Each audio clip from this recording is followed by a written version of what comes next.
Eu acho que o papel da gente que lida com memória é exatamente esse, né? Fazer com que essa discussão chegue para as pessoas, né? Não adianta a gente falar para quatro paredes, então acho isso muito legal, é um prazer muito grande estar aqui.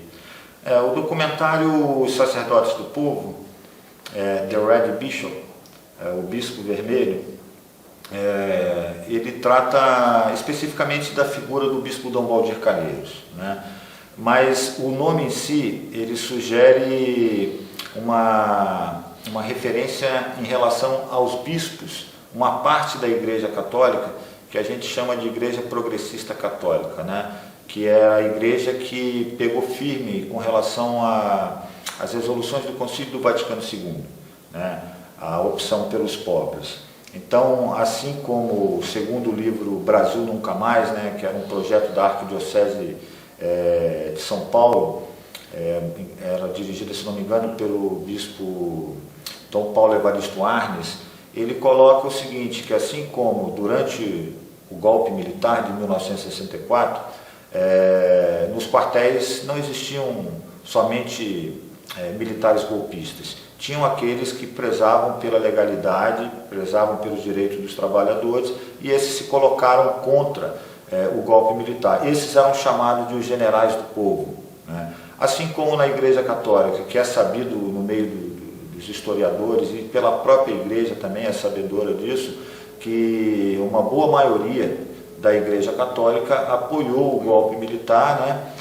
Em virtude, por exemplo, no dia 13 de março de 64, quando se realizou o comício da Central do Brasil, onde o ex-presidente João Goulart, que ele declara um interesse forte nas reformas sociais e políticas, ali a elite brasileira, junto com alguns outros setores, e principalmente com esse setor da Igreja Católica, e saíram às ruas, se organizaram e saíram às ruas contra a reforma. Quer dizer, o comício acontece no dia 13 de março e essa passeata chamada, essa Marcha da Família com Deus pela Liberdade, se dá no dia 19.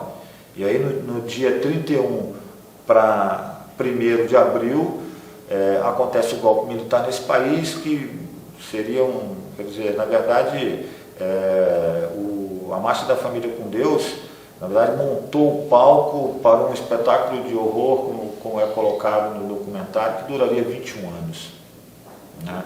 Então, o título, ele se refere a esses setores, que eram freis, padres, madres, bispos, que se colocaram fiel às resoluções do Concílio do Vaticano. E é importante dizer que o Concílio do Vaticano foi realizado em 1962, um período dentro do contexto internacional onde estava muito tenso a bipolaridade da Guerra Fria entre comunistas e capitalistas. Então, quando a Igreja em Roma lança uma resolução dessa, tinha mais de 1000 bispos presentes lá.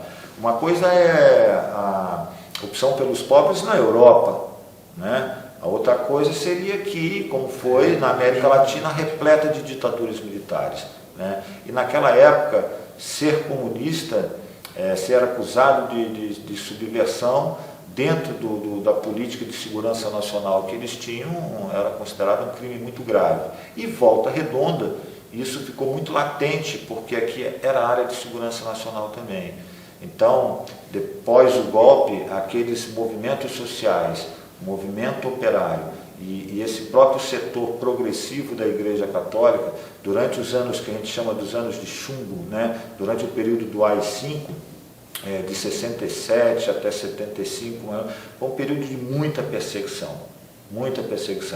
e não só vários militantes comunistas dos movimentos sociais foram acusados de subversão e acusados de serem comunistas, como o próprio Dom Valdir, né? Dom Valdir era acusado de ser comunista e ele era considerado, isso está no documentário também, numa passagem, de ser o principal organizador da subversão no Vale do Paraíba.